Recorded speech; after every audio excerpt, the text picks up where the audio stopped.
श्री शिवाय नमस्तुभ्यम। शिव पुराण की कथा सुनने वाले सभी भक्तों का आज की कथा में हार्दिक स्वागत है। भगवान भोलेनाथ और माता पार्वती आपकी समस्त मनोकामनाओं को पूर्ण करें। शिव पुराण के विभिन्न अवतारों की कथा में आज आप सुनने वाले हैं किरात अवतार की कथा। जब अर्जुन को वरदान देकर देवराज इंद्र शिवजी के चरण कमलों का स्मरण करते हुए अपने भवन को लौट गए, तब महावीर अर्जुन ने भी सुरेश्वर को प्रणाम किया और फिर वे अपने मन को वश में करके इंद्र के उपदेश के अनुसार शिव जी के उद्देश्य से तपस्या करने लगे।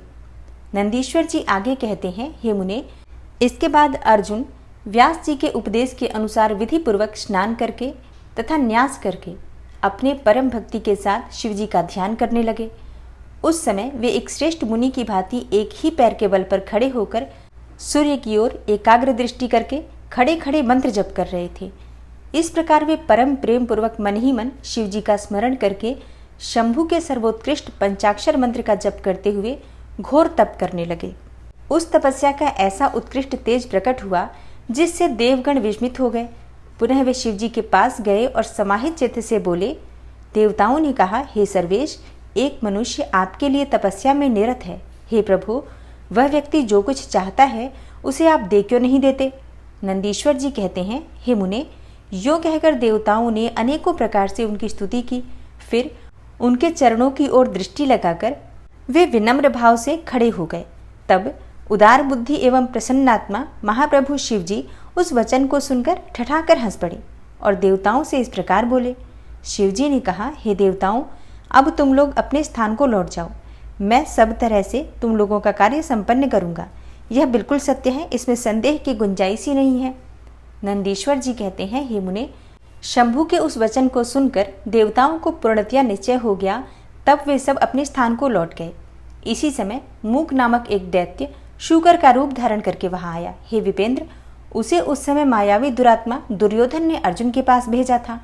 वह जहां अर्जुन स्थित थे उसी मार्ग से अत्यंत वेगपूर्वक पर्वत शिखरों को उखाड़ता, वृक्षों को छिन्न भिन्न करता तथा अनेकों प्रकार के शब्द करता हुआ आया। तब अर्जुन की भी दृष्टि उस मूक नामक असुर पर पड़ी। वे शिवजी के पाद पद्मों का स्मरण करके यो विचार करने लगे।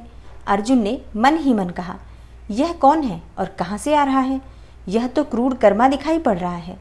निश्चय ही यह मेरा अनिष्ट करने के लिए आ रहा है। इसमें तनिक भी संशय नहीं है, क्योंकि जिसका दर्शन होने पर अपना मन प्रसन्न हो जाए वह निश्चय ही अपना हितैषी होता है, और जिसके दिखने पर मन व्याकुल हो जाए वह शत्रु ही है। आचार से कुल का, शरीर से भोजन का, वार्तालाप से शास्त्र ज्ञान का और नेत्र से स्नेह का परिचय मिलता है। मतलब हम जो व्यवहार करते हैं उससे हमारे कुल का, हमारे खानदान का पता चलता है।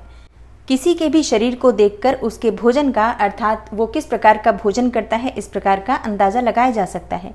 जब कोई बात करता है तो उससे शास्त्रों के ज्ञान का पता चलता है कि उसे किस प्रकार का ज्ञान है, शास्त्रों का कितना ज्ञान है। और नेत्रों से, अर्थात आपकी आंखों में देखकर आपके स्नेह का पता चल जाता है कि किसी के प्रति आपका स्नेह है या फिर वैर है। और आकार से, चाल ढाल से, चेष्टा से, बोलने से तथा नेत्र और मुख के विकार से मन के भीतर का भाव जाना जाता है। नेत्र 4 प्रकार के कहे गए हैं, उज्ज्वल, सरस, तिरछे और लाल। विद्वानों ने इनका भाव भी पृथक पृथक बतलाया है। नेत्र मित्र का संयोग होने पर उज्ज्वल, पुत्र दर्शन के समय सरस, कामिनी के प्राप्त होने पर वक्र और शत्रु के दिख जाने पर लाल हो जाते हैं। इस नियम के अनुसार इसे देखते ही मेरी सारी इंद्रियां कलुषित हो उठी हैं, अतः यह निस्संदेह शत्रु ही है और मार डालने योग्य है। इधर मेरे लिए गुरु जी की आज्ञा भी ऐसी ही है कि हे राजन, जो तुम्हें कष्ट देने के लिए उद्यत हो उसे तुम बिना किसी प्रकार का विचार किए अवश्य मार डालना, तथा मैंने इसीलिए आयुध भी तो धारण कर रखा है। यो विचार कर अर्जुन बाण का संधान करके वहीं डटकर खड़े हो गए। इसी बीच भक्तवत्सल भगवान शंकर अर्जुन की रक्षा, उनकी भक्ति की परीक्षा और उस दैत्य का नाश करने के लिए शीघ्र ही वहां आ पहुंचे। उस समय उनके साथ गणों का यूथ भी था और वे महान, अद्भुत, सुशिक्षित भील का रूप धारण किए हुए थे। उनकी काछ बंधी थी और उन्होंने वस्त्र खंडों में ईशान ध्वज बांध रखा था। उनके शरीर पर श्वेत धारियां चमक रही थी और पीठ पर बाणों से भरा हुआ तरकश बंधा था, और वे स्वयं धनुष बाण धारण किए हुए थे। उनका गण यूथ भी वैसी ही साज सज्जा से युक्त था। इस प्रकार शिव भिल्लराज बने हुए थे। वे सेनाध्यक्ष होकर तरह तरह के शब्द करते हुए आगे बढ़े। इतने में सुअर की गुर्राहट का शब्द 10 दिशाओं में गूंज उठा। उस शब्द से पर्वत आदि सभी जड़ पदार्थ झन्ना उठे। तब उस वनेचर के शब्द से घबराकर अर्जुन सोचने लगे, अहो, क्या ये भगवान शिव तो नहीं है जो यहाँ शुभ करने के लिए पधारे हैं? क्योंकि मैंने पहले से ही ऐसा सुन रखा है। पुनः श्री कृष्ण और व्यास जी ने भी ऐसा ही कहा है तथा देवताओं ने भी बारंबार स्मरण करके ऐसी ही घोषणा की है कि शिवजी कल्याणकर्ता और सुखदाता हैं। वे मुक्ति प्रदान करने के कारण मुक्तिदाता कहे जाते हैं। उनका नाम स्मरण करने से मनुष्य का निश्चय ही कल्याण हो जाता है। जो लोग स्वभाव से उनका भजन करते हैं उन्हें स्वप्न में भी दुख का दर्शन नहीं होता, और यदि कदाचित कुछ दुख आ ही जाता है तो उसे कर्मजनित समझना चाहिए।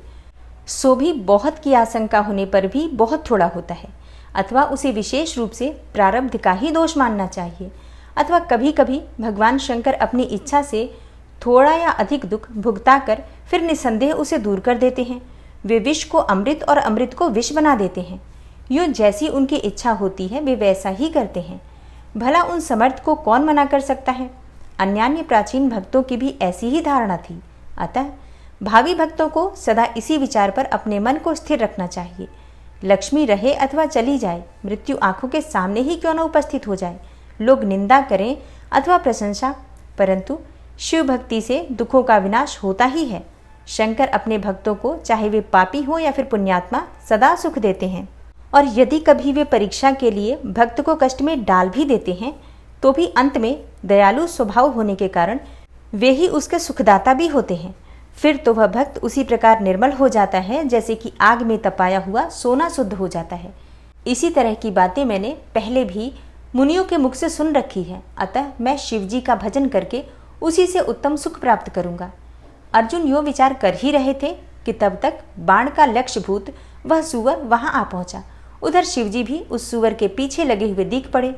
उस समय उन दोनों के मध्य में वह शूकर अद्भुत शिखर सा दिख रहा था। उसकी बड़ी महिमा भी कही गई है। तब भक्तवत्सल भगवान शंकर अर्जुन की रक्षा के लिए बड़े वेग से आगे बढ़े। इसी समय उन दोनों ने उन शूकर पर बाण चलाया। शिवजी के बाण का लक्ष्य उसका पुच्छ भाग था और अर्जुन ने उसके मुख को अपना निशाना बनाया था। शिवजी का बाण उसके पुच्छ भाग से प्रवेश करके मुख के रास्ते निकल गया और शीघ्र ही भूमि में विलीन हो गया। तब अर्जुन का बाण उसके पिछले भाग से निकलकर बगल में ही गिर पड़ा।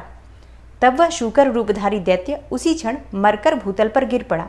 उस समय देवताओं को महान हर्ष प्राप्त हुआ। उन्होंने पहले तो जय जयकार करते हुए पुष्पों की वृष्टि की, फिर वे बारंबार नमस्कार करके स्तुति करने लगे। उस समय उन दोनों ने दैत्य के उस क्रूर रूप की ओर दृष्टिपात किया। उसे देखकर शिवजी का मन संतुष्ट हो गया और अर्जुन को महान सुख प्राप्त हुआ। तत्पश्चात अर्जुन मन ही मन विशेष रूप से सुख का अनुभव करते हुए कहने लगे, अहो, यह श्रेष्ठ दैत्य परम अद्भुत रूप धारण करके मुझे मारने के लिए ही आया था, परंतु शिवजी ने ही मेरी रक्षा की है। निस्संदेह उन परमेश्वर ने ही आज इसे मारने के लिए मेरी बुद्धि को प्रेरित किया है। ऐसा विचार कर अर्जुन ने शिव नाम का संकीर्तन किया और फिर बारंबार उनके चरणों में प्रणाम करके उनकी स्तुति की। नंदीश्वर जी कहते हैं, हे महाज्ञानी सनत कुमार जी, अब परमात्मा शिव की उस लीला का श्रवण करो जो भक्त वत्सलता से युक्त तथा उनकी दृढ़ता से भरी हुई है। तदनंतर शिव जी ने उस बाण को लाने के लिए तुरंत ही अपने अनुचर को भेजा और उधर अर्जुन भी उसी निमित्त वहां आए। इस प्रकार एक ही समय में रुद्र के अनुचर तथा अर्जुन दोनों बाण उठाने के लिए वहां पहुंचे। तब अर्जुन ने उसे डरा धमकाकर अपना बाण उठा लिया। यह देखकर उस अनुचर ने कहा, हे ऋषि सत्तम, आप क्यों इस बाण को ले रहे हैं? यह हमारा सहायक है, इसे छोड़ दीजिए। भीलराज के उस अनुचर द्वारा यूं कहे जाने पर मुनि श्रेष्ठ अर्जुन ने शंकर जी का स्मरण किया और इस प्रकार कहा। अर्जुन बोले, हे वनेचर, तू बड़ा मूर्ख है, तू बिना समझे बूझे क्या बक रहा है? इस बाण को तो मैंने अभी अभी छोड़ा है, फिर यह तेरा कैसे? इसकी धारियां तथा पिच्छों पर मेरा ही नाम अंकित है, फिर यह तेरा कैसे हो गया? ठीक है, तेरा कुटिल स्वभाव छूटना कठिन है। नंदीश्वर जी कहते हैं, हे मुने, अर्जुन का यह कथन सुनकर भिल्ल रूपी गणेश्वर को हंसी आ गई।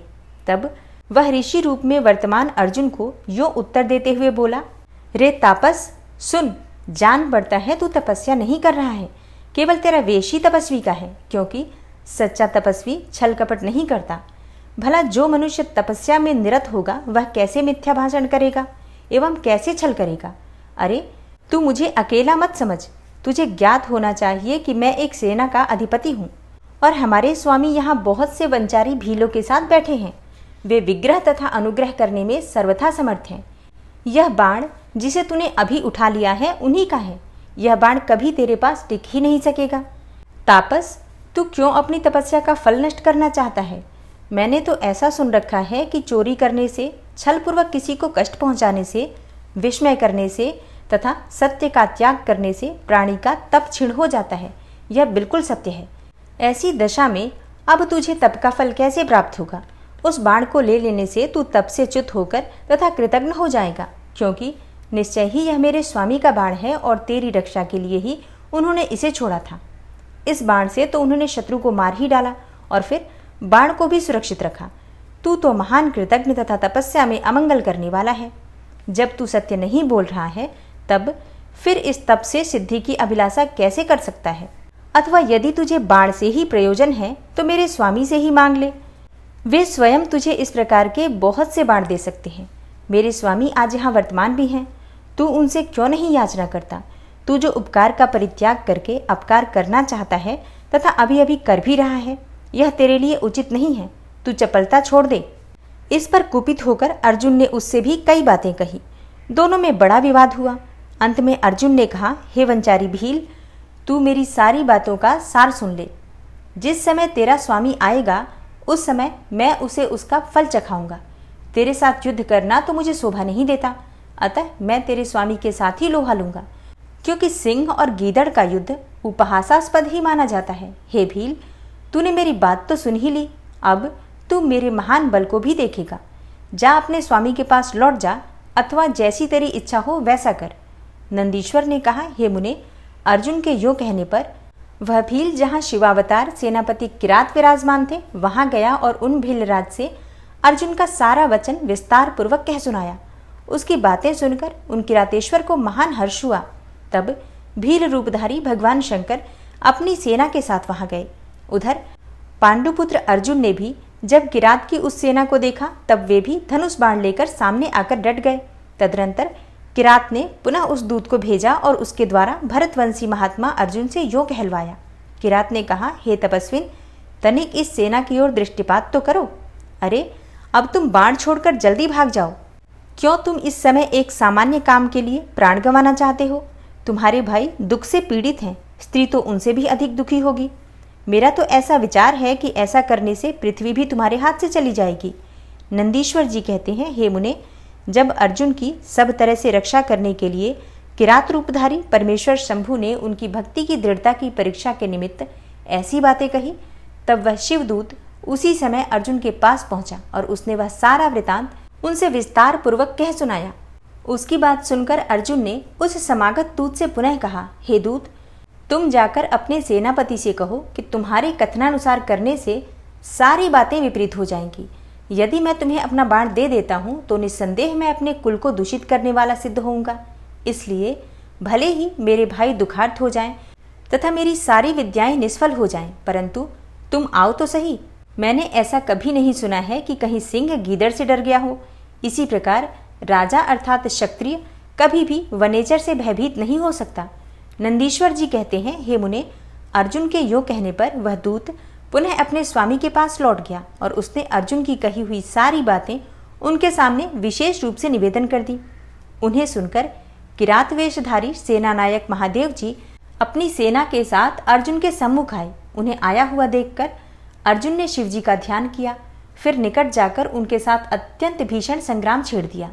इस प्रकार गणों सहित महादेव जी के साथ अर्जुन का घोर युद्ध हुआ। अंत में अर्जुन ने शिव जी के चरण कमल का ध्यान किया। उनका ध्यान करने से अर्जुन का बल बढ़ गया। तब वे शंकर जी के दोनों पैर पकड़कर उन्हें घुमाने लगे। उस समय भक्त वत्सल महादेव जी हंस रहे थे। हे मुने, भक्त पराधीन होने के कारण वे अर्जुन को अपनी दासता प्रदान करना चाहते थे, इसीलिए उन्होंने ऐसी लीला रची थी, अन्यथा ऐसा होना सर्वथा असंभव था। तत्पश्चात शंकर जी ने भक्त परवशता के कारण मुस्कुराकर वहीं अपना सौम्य एवं अद्भुत रूप सहसा प्रकट कर दिया।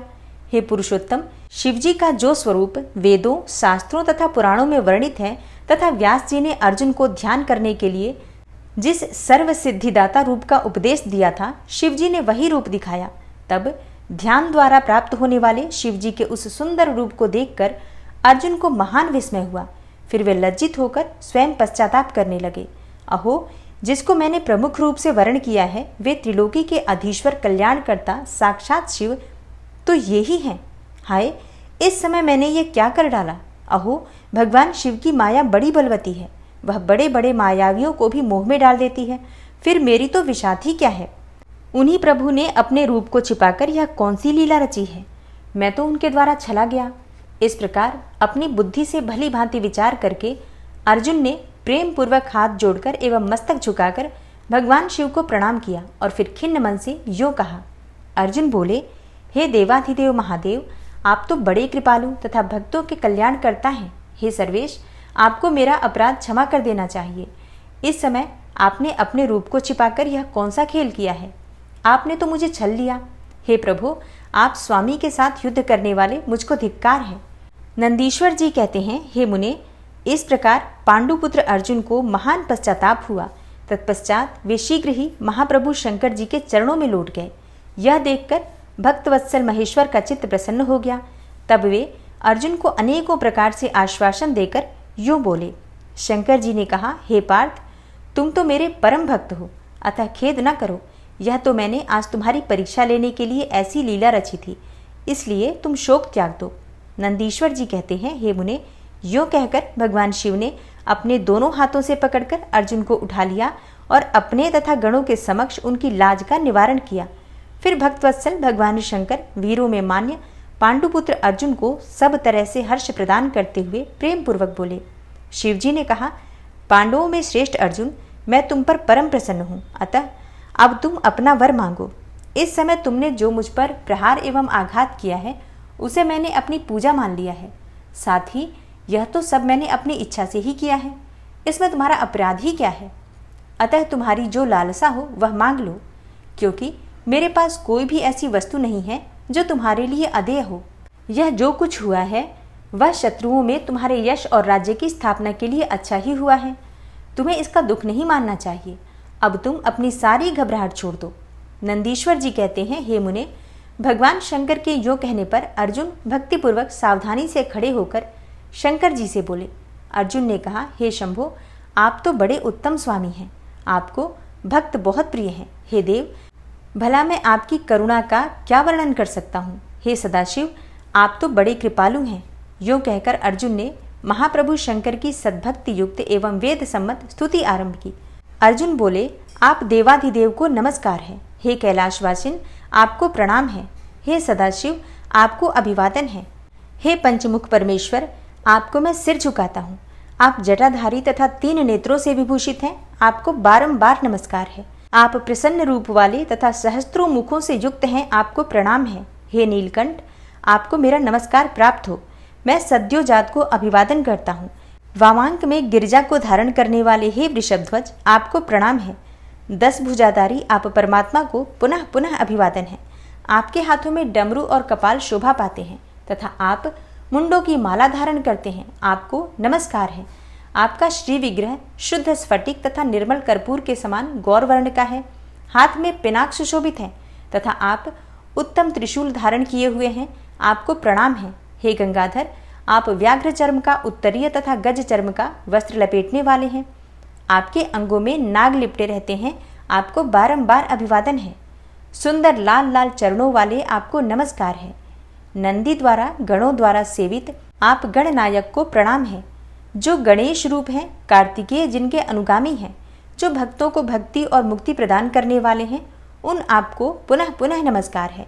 आप निर्गुण, सगुण, रूप रहित, रूपवान, कलायुक्त तथा निष्कल हैं, आपको मैं बारंबार सिर झुकाता हूँ। जिन्होंने मुझ पर अनुग्रह करने के लिए किरात वेश धारण किया है, जो वीरों के साथ युद्ध करने के लिए प्रेमी तथा नाना प्रकार की लीलाएं करने वाले हैं, उन महेश्वर को प्रणाम है।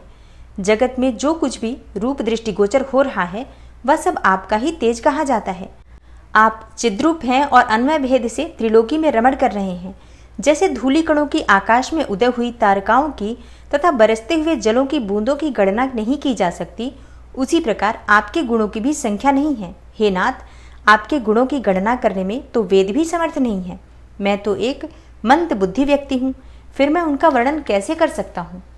हे महेशान, आप जो कोई भी हो, आपको मेरा नमस्कार है। हे महेश्वर, आप मेरे स्वामी हैं और मैं आपका दास हूँ, अतः आपको मुझ पर कृपा करनी ही चाहिए। नंदीश्वर जी कहते हैं, हे मुने, अर्जुन द्वारा किए गए इस स्तवन को सुनकर भगवान शंकर का मन प्रसन्न हो गया। तब वे हंसते हुए पुनः अर्जुन से बोले। शंकर जी ने कहा, हे वत्स, अब अधिक कहने से क्या लाभ, तुम मेरी बात सुनो और अपना अभिष्ट वर मांग लो। इस समय तुम जो कुछ कहोगे वह सब मैं तुम्हें प्रदान करूंगा। नंदीश्वर जी कहते हैं, हे महर्षि, शंकर जी के यो कहने पर अर्जुन ने हाथ जोड़कर नतमस्तक होकर सदाशिव को प्रणाम किया और फिर प्रेम पूर्वक गदगद वाणी में कहना प्रारंभ किया। अर्जुन ने कहा, हे विभो, आप तो स्वयं ही अंतर्यामी रूप से सबके अंदर विद्यमान रहते हैं, अतः घट घट की जानने वाले हैं। ऐसी दशा में मैं क्या कहूँ, तथापि मैं जो कुछ कहता हूँ उसे आप सुनिए। हे भगवान, मुझ पर शत्रुओं द्वारा जो संकट प्राप्त हुआ था वह तो आपके दर्शन से ही विनष्ट हो गया। अब जिस प्रकार मुझे इस लोक की परासिद्धि प्राप्त हो सके वैसी कृपा कीजिए। नंदीश्वर जी कहते हैं, हे मुने, इतना कहकर अर्जुन ने भक्तवत्सल भगवान शंकर को नमस्कार किया और फिर वे हाथ जोड़कर मस्तक झुकाए हुए उनके निकट खड़े हो गए। जब स्वामी शिवजी को यह ज्ञात हो गया कि यह पांडुपुत्र अर्जुन मेरा अनन्य भक्त है, तब वे भी परम प्रसन्न हुए। फिर उन महेश्वर ने अपने पाशुपत नामक अस्त्र को, जो सर्वथा समस्त प्राणियों के लिए दुर्जय है, अर्जुन को दे दिया और इस प्रकार कहा। शिवजी बोले, हे वत्स, मैंने तुम्हें अपना महान अस्त्र दे दिया। इसे धारण करने से अब तुम समस्त शत्रुओं के लिए अजेय हो जाओगे। जाओ, विजय लाभ करो। साथ ही मैं श्री कृष्ण से भी कहूँगा, वे तुम्हारी सहायता करेंगे, क्योंकि श्री कृष्ण मेरे आत्मस्वरूप भक्त और मेरा कार्य करने वाले हैं। हे भारत, मेरे प्रभाव से तुम निष्कंटक राज्य भोगो और अपने भाई युधिष्ठिर से सर्वदा नाना प्रकार के धर्म कार्य कराते रहो। नंदीश्वर जी कहते हैं, हे मुने, यो कहकर शंकर जी ने अर्जुन के मस्तक पर अपना कर कमल रख दिया और अर्जुन द्वारा पूजित होकर वे शीघ्र ही अंतर्ध्यान हो गए। इस प्रकार भगवान शंकर से वरदान और अस्त्र पाकर अर्जुन का मन प्रसन्न हो गया। तब वे अपने मुख्य गुरु शिव का भक्तिपूर्वक स्मरण करते हुए अपने आश्रम को लौट गए। वहां अर्जुन से मिलकर सभी भाइयों को ऐसा आनंद प्राप्त हुआ मानो मृतक शरीर में प्राण का संचार हो गया हो। उत्तम व्रत का पालन करने वाली द्रौपदी को अत्यंत सुख मिला। जब उन पांडवों को यह ज्ञात हुआ कि शिवजी परम संतुष्ट हो गए हैं, तब उनके हर्ष का पार नहीं रहा। उन्हें उस संपूर्ण वृतांत के सुनने से तृप्ति ही नहीं होती थी। उस समय उस आश्रम में महामनस्वी पांडवों का भला करने के लिए चंदन युक्त पुष्पों की वृष्टि होने लगी। तब उन्होंने हर्षपूर्वक संपत्ति दाता तथा कल्याणकर्ता शिव को नमस्कार किया और 13 वर्ष की अवधि को समाप्त हुई जानकर यह निश्चय किया कि अवश्य ही हमारी विजय होगी। इसी अवसर पर जब श्री कृष्ण को पता चला कि अर्जुन लौटकर आ गए हैं, तब यह समाचार सुनकर उन्हें बड़ा सुख मिला और वे अर्जुन से मिलने के लिए वहां पधारे तथा कहने लगे कि इसीलिए मैंने कहा था कि शंकर जी संपूर्ण कष्टों का विनाश करने वाले हैं। मैं नित्य उनकी सेवा करता हूँ, अतः आप लोग भी उनकी सेवा करें। हे मुने, इस प्रकार मैंने शंकर जी के किरात नामक अवतार का वर्णन किया। जो इसे सुनता अथवा दूसरे को सुनाता है, उसकी सारी कामनाएं पूर्ण हो जाती हैं। और अब आप सुनेंगे भगवान शिव जी के 12 ज्योतिर्लिंगावतारों का सविस्तार वर्णन। नंदीश्वर जी कहते हैं, हे महामुने, अब तुम सर्वव्यापी भगवान शंकर के 12 अन्य ज्योतिर्लिंग स्वरूपी अवतारों का वर्णन श्रवण करो, जो अनेकों प्रकार के मंगल करने वाले हैं। उनके नाम ये हैं: सौराष्ट्र में सोमनाथ, श्रीशैल पर मल्लिकार्जुन, उज्जैनी में महाकाल, ओंकार में अमरेश्वर, हिमालय पर केदार, डाकिनी में भीमशंकर, काशी में विश्वनाथ, गौतमी के तट पर त्रयंबकेश्वर, चिताभूमि में वैद्यनाथ, दारुक वन में नागेश्वर, सेतुबंध पर रामेश्वर और शिवालय में घुष्मेश्वर। हे मुने, परमात्मा शंभु के ये ही वे 12 अवतार हैं। ये दर्शन और स्पर्श करने से मनुष्य को सब प्रकार का आनंद प्रदान करते हैं। हे मुने, उनमें पहला अवतार सोमनाथ का है। यह चंद्रमा के दुख का विनाश करने वाला है। इनका पूजन करने से क्षय और कुष्ठ आदि रोगों का नाश हो जाता है। यह सोमेश्वर नामक शिवावतार सौराष्ट्र नामक पावन प्रदेश में लिंग रूप में स्थित है। पूर्व काल में चंद्रमा ने इनकी पूजा की थी। वहीं संपूर्ण पापों का विनाश करने वाला एक चंद्रकुंड भी है, जिसमें स्नान करने से बुद्धिमान मनुष्य संपूर्ण रोगों से मुक्त हो जाता है। परमात्मा शिव के सोमेश्वर नामक महालिंग का दर्शन करने से मनुष्य समस्त पापों से छूट जाता है और उसे भोग और मोक्ष सुलभ हो जाते हैं। हे तात, शंकर जी का मल्लिकार्जुन नामक दूसरा अवतार श्रीशैल पर हुआ। वह भक्तों को अभीष्ट फल प्रदान करने वाला है। हे मुने, भगवान शिव परम प्रसन्नता पूर्वक अपने निवास भूत कैलाशगिरी से लिंग रूप में श्रीशैल पर पधारे हैं। पुत्र प्राप्ति के लिए इनकी स्तुति की जाती है। हे महामुने, यह जो दूसरा ज्योतिर्लिंग है वह दर्शन और पूजन करने से महासुखकारक होता है और अंत में मुक्ति भी प्रदान करता है, इसमें तनिक भी संशय नहीं है। हे तात, शंकर जी का महाकाल नामक तीसरा अवतार उज्जैनी नगरी में हुआ। वह अपने भक्तों की रक्षा करने वाला है। एक बार रत्नमाल निवासी दूषण नामक असुर, जो कि वैदिक धर्म का विनाशक, विप्रद्रोही तथा सब कुछ नष्ट करने वाला था, उज्जैनी में जा पहुंचा। तब वेद नामक ब्राह्मण के पुत्र ने शिवजी का ध्यान किया। फिर तो शंकर जी ने तुरंत ही प्रकट होकर हुंकार द्वारा उस असुर को भस्म कर दिया। तत्पश्चात अपने भक्तों का सर्वथा पालन करने वाले शिव देवताओं के प्रार्थना करने पर महाकाल नामक ज्योतिर्लिंग स्वरूप से वहीं प्रतिष्ठित हो गए। इन महाकाल नामक ज्योतिर्लिंग का प्रयत्न पूर्वक दर्शन और पूजन करने से मनुष्य की सारी कामनाएं पूर्ण हो जाती हैं और अंत में उसे परम गति प्राप्त होती है। परम आत्मबल से संपन्न परमेश्वर शंभु ने भक्तों को अभिष्ट फल प्रदान करने वाला ओंकार नामक चौथा अवतार धारण किया। हे मुने, विंध्यगिरि ने भक्तिपूर्वक विधि विधान से शिवजी का पार्थिव शिवलिंग स्थापित किया। उसी लिंग से विंध्य का मनोरथ पूर्ण करने वाले महादेव प्रकट हुए। तब देवताओं की प्रार्थना करने पर भुक्ति मुक्ति के प्रदाता भक्तवत्सल लिंग रूपी शंकर वहां दो रूपों में विभक्त हो गए। हे मुनीश्वर, उनमें एक भाग ओंकार में ओंकारेश्वर नामक उत्तम लिंग के रूप में प्रतिष्ठित हुआ और दूसरा पार्थिव लिंग परमेश्वर नाम से प्रसिद्ध हुआ। हे मुने, इन दोनों में जिस किसी का भी दर्शन पूजन किया जाए उसे भक्तों की अभिलाषा पूर्ण करने वाला ही समझना चाहिए। हे महामुने, इस प्रकार मैंने तुम्हें इन दोनों महादिव्य ज्योतिर्लिंगों का वर्णन सुना दिया। परमात्मा शिव के 5वें अवतार का नाम है केदारेश। वह केदार में ज्योतिर्लिंग रूप में स्थित है। हे मुने, वहाँ श्रीहरि के जो नर नारायण नामक अवतार हैं, उनके प्रार्थना करने पर शिवजी हिमगिरी के केदार शिखर पर स्थित हो गए। वे दोनों उस केदारेश्वर लिंग की नित्य पूजा करते हैं। वहाँ शंभु दर्शन और पूजन करने वाले भक्तों को अभीष्ट फल प्रदान करते हैं। हे तात, सर्वेश्वर होते हुए भी शिव इस खंड के विशेष रूप से स्वामी हैं। शिवजी का यह अवतार संपूर्ण अभीष्टों को प्रदान करने वाला है। महाप्रभु शंभु के छठे अवतार का नाम भीमशंकर है। इस अवतार में उन्होंने बड़ी बड़ी लीलाएं की हैं और भीमासुर का विनाश किया है। कामरूप देश के अधिपति राजा सुदक्षिण शिवजी के भक्त थे। भीमासुर उन्हें पीड़ित कर रहा था। तब शंकर जी ने अपने भक्त को दुख देने वाले उस अद्भुत असुर का वध करके उनकी रक्षा की। फिर राजा सुदक्षिण के प्रार्थना करने पर स्वयं शंकर जी डाकिनी में भीमशंकर नामक ज्योतिर्लिंग स्वरूप में स्थित हो गए।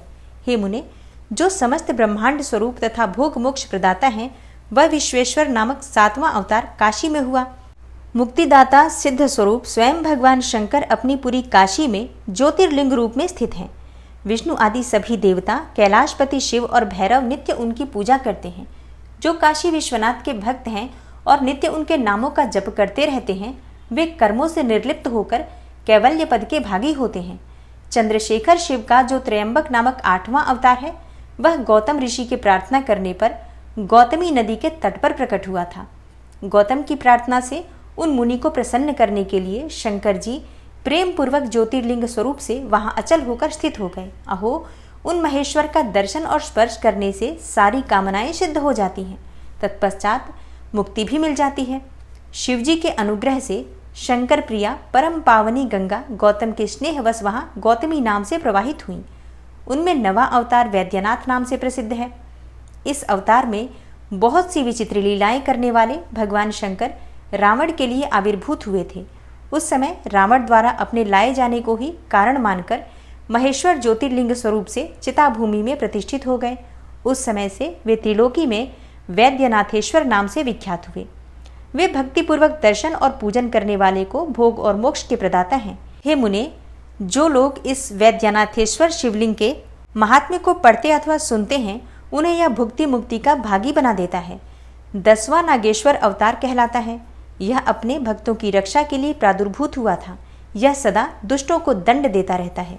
इस अवतार में शिव जी ने दारुक नामक राक्षस को, जो कि धर्मघाती था, मारकर वैश्यों के स्वामी तथा सुप्रिय नामक भक्त की रक्षा की थी। तत्पश्चात बहुत सी लीलाएं करने वाले वे परात्पर प्रभु शंभु लोगों का उपकार करने के लिए अंबिका सहित ज्योतिर्लिंग स्वरूप से स्थित हो गए। हे मुने, नागेश्वर नामक उस शिवलिंग का दर्शन तथा अर्चन करने से राशि के राशि महान पातक तुरंत विनष्ट हो जाते हैं। हे मुने, शिवजी का 11वां अवतार रामेश्वर अवतार कहलाता है। वह श्री रामचंद्र जी का प्रिय करने वाला है। उसे श्री राम ने ही स्थापित किया था। जिन भक्तवत्सल शंकर ने परम प्रसन्न होकर श्री राम को प्रेम पूर्वक विजय का वरदान दिया था, वे ही लिंग रूप में आविर्भूत हुए। हे मुने, तब श्री राम के अत्यंत प्रार्थना करने पर वे सेतुबंध पर ज्योतिर्लिंग रूप से स्थित हो गए। उस समय श्री राम ने उनकी भली भांति सेवा पूजा की। रामेश्वर की अद्भुत महिमा की भूतल पर किसी से तुलना नहीं की जा सकती। यह सर्वदा भुक्ति मुक्ति की प्रदायिनी तथा भक्तों की कामना पूर्ण करने वाली है। जो मनुष्य सद्भक्ति पूर्वक रामेश्वर शिवलिंग को गंगा जल से स्नान कराएगा, वह जीवन मुक्त ही है। वह इस लोक में, जो देवताओं के लिए भी दुर्लभ है, ऐसे संपूर्ण भोगों को भोगने के पश्चात परम ज्ञान को प्राप्त होगा। फिर उसे कैवल्य मोक्ष मिल जाएगा। घुष्मेश्वर अवतार शंकर जी का 12वां अवतार है। वह नाना प्रकार की लीलाओं का कर्ता, भक्तवत्सल तथा घुष्मा को आनंद देने वाला है। हे मुने, घुष्मा का प्रिय करने के लिए भगवान शंकर दक्षिण दिशा में स्थित देवशैल के निकट एक सरोवर में प्रकट हुए। हे मुने, घुष्मा के पुत्र को सुदेह्य ने मार डाला था। उसे जीवित करने के लिए घुष्मा ने शिवजी की आराधना की। तब उनकी भक्ति से संतुष्ट होकर भक्तवत्सल शंभु ने उनके पुत्र को बचा लिया। तदनंतर कामनाओं के पूरक शंभु घुष्मा की प्रार्थना से उस तड़ाग में ज्योतिर्लिंग रूप से स्थित हो गए। उस समय उनका नाम घुष्मेश्वर हुआ। जो मनुष्य उस शिवलिंग का भक्तिपूर्वक दर्शन तथा पूजन करता है, वह इस लोक में संपूर्ण सुखों को भोग कर अंत में मुक्ति लाभ करता है। हे सनत कुमार जी, इस प्रकार मैंने तुमसे इस 12 दिव्य ज्योतिर्लिंगों का वर्णन किया है। ये सभी भोग और मोक्ष के प्रदाता हैं। जो मनुष्य ज्योतिर्लिंगों की इस कथा को पढ़ता अथवा सुनता है, वह संपूर्ण पापों से मुक्त हो जाता है तथा भोग मोक्ष को प्राप्त करता है। इस प्रकार मैंने इस शतरुद्र संहिता का वर्णन कर दिया। यह शिव के 100 अवतारों की उत्तम कीर्ति से संपन्न तथा संपूर्ण अभीष्ट फलों को देने वाली है। जो मनुष्य इसे नित्य समाहित चित्त से पढ़ता अथवा सुनता है, उसकी सारी लालसाएं पूर्ण हो जाती हैं और अंत में मुक्ति भी प्राप्त हो जाती है। शतरुद्र संहिता संपूर्ण।